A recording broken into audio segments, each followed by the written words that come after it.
This is Luka. He's a 5-year-old rescue from Barcelona, Spain. Luka is one of the highest performing dogs in his sector. He's showered in treats, he has his own bed, but he had a really rough start in life. Born in the wild, he grew up without the essential behavior frameworks that most dogs take for granted. So how did Luka restructure his behavior to become one of the leading good boys in the world? In this episode of Leaders Off Mute, Luka shares his expert 3-step playbook for eliminating bad dog situations and maximizing treat flow. Let's get into it.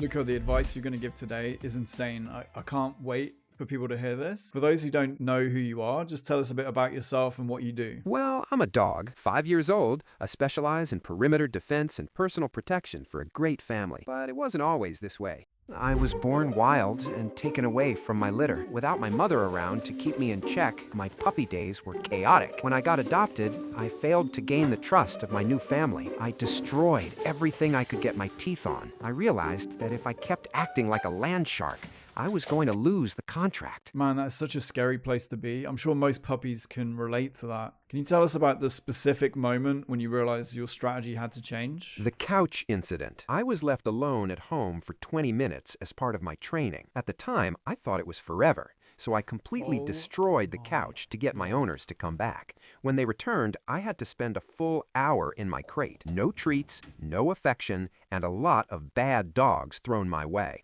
With that time to reflect, I realized that chaos was not a scalable model. I needed to pivot to compliance. Right, so you decided to become a good boy. Can you share some of your results and what happened when you made this transformation? My daily treat flow is now up 150%. Positive feedback has grown 75%. And I've seen a staggering reduction in bad dog situations, around 220%. Okay, it's super clear you've got everything figured out, so let's get more tactical now. For all the bad puppies who are watching this right now, I know you have a brilliant 3-step process to implement this kind of transformation. Can you walk us through that framework? What's step 1? Step 1 is to sit still. Management hates desperation, so whining, jumping up, or destroying socks will hurt your treat flow. When I want a treat, I sit stone still. I become a statue. The trick is to hold that position until the treat is in your mouth. Interesting. So you started to use silence and stillness as leverage to get that treat jar open. So what's step 2? Step 2 is apply guilt.